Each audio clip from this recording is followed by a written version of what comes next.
Il est 13 heures, internautes de l'Osaïe Télévision, bonsoir, ravi de vous retrouver pour cette nouvelle édition. Au sommaire, les parents conseillent, protègent et orientent. Mais doit-il pour autant être les confidents de la vie de couple de leurs enfants? Disputes, incompréhensions, moments de joie ou de colère, faut-il partager avec eux? À Parakou, les jeunes se prononcent selon leurs expériences. À l'international, plus de 170 fidèles chrétiens ont été kidnappés ce week-end dans 3 églises de l'État de Kaduna au Nigeria. Et en sport, la direction technique nationale de la Fédération de football béninois a organisé ce mercredi un séminaire à Porto-Novo. Restez avec moi pour plus de détails.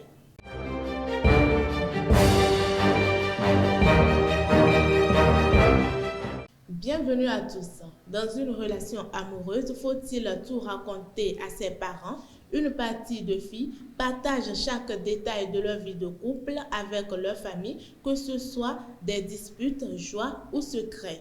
Une situation que certains trouvent normale et d'autres incompréhensible. Bonne ou mauvaise habitude, les jeunes de Parakou se sont prononcés au micro de nos reporters. Une fille qui va tout le temps vers ses parents pour un petit problème dans sa relation, vous devez déjà savoir, en tout cas pour moi, je trouve déjà que c'est parce qu'elle a confiance en ses parents.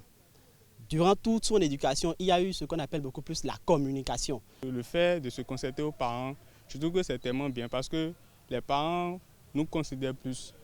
Ils savent ce que nous sommes. On ne cache pas notre nous intérieur à nos parents. Je pense que c'est une bonne chose en réalité. C'est vrai, c'est une bonne chose. Mais il ne faut pas exagérer aussi. Tu peux souvent tout dire ce qui se passe dans ton couple avec tes parents, mais il ne faut pas exagérer. Le fait d'aller en parler à sa maman, elle va pouvoir trouver des solutions plus concrètes.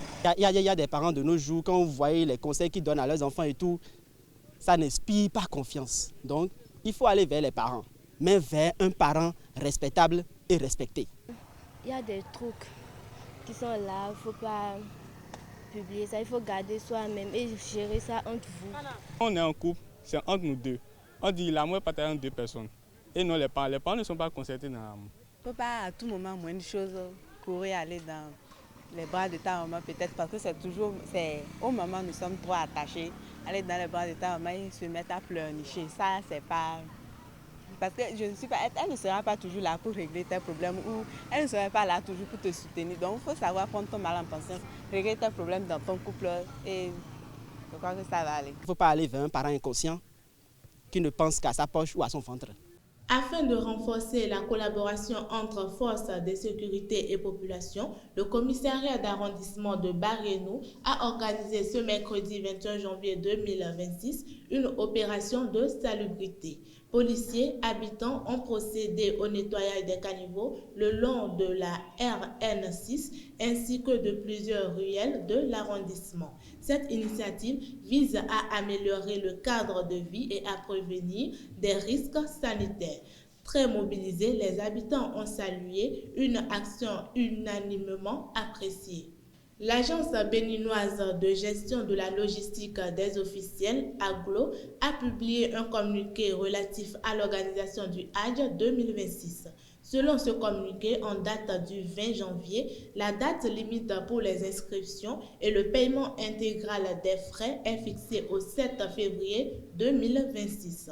Passé ce délai, aucune nouvelle inscription ne sera acceptée.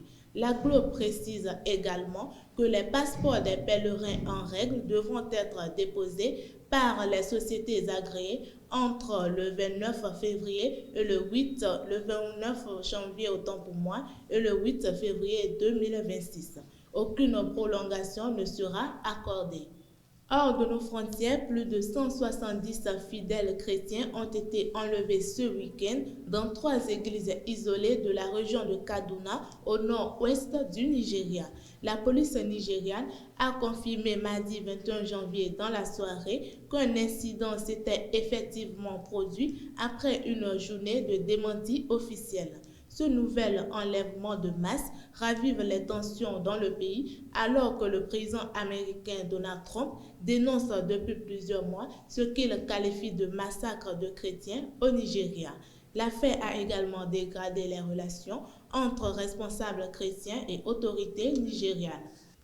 En Centrafrique, au lendemain de la proclamation des résultats définitifs de l'élection présidentielle, l'opposant Anissé Georges Dologuélé est sorti de son silence. Arrivé deuxième avec 13,5% des voix, il s'est exprimé mardi 20 janvier à Bangui lors d'un point de presse.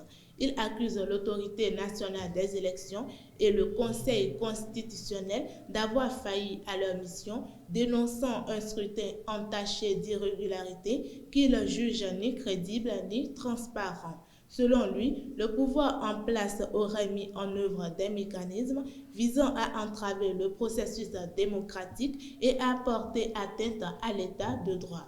Dans la bande de Gaza, la défense civile a annoncé mercredi 21 janvier la mort de 3 journalistes dans une frappe israélienne survenue dans le centre du territoire en dépit du cessez-le-feu.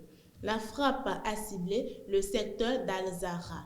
Les corps des victimes ont été transférés à l'hôpital des Martyrs d'Al-Aqsa à Der El-Bala selon un communiqué de la Défense civile, une organisation de secours opérant sous le contrôle du Hamas. Sport pour boucler ce journal, la direction technique nationale de la Fédération béninoise de football a organisé ce mercredi 21 janvier 2026 au siège de la FBF à Porto Novo un séminaire à l'intention des conseillers techniques régionaux et des sélectionneurs des catégories d'âge.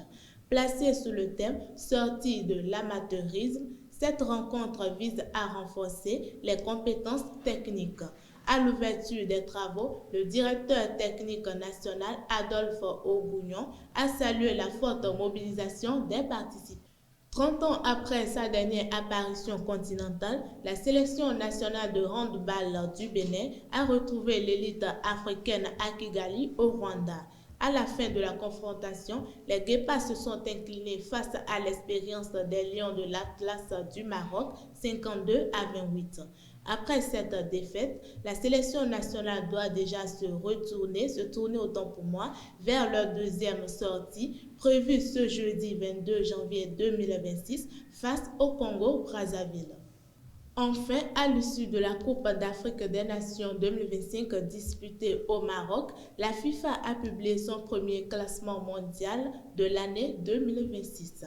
Le Bénin conserve sa 20e place au plan africain et son 92e rang mondial, position qu'il occupe depuis septembre 2025.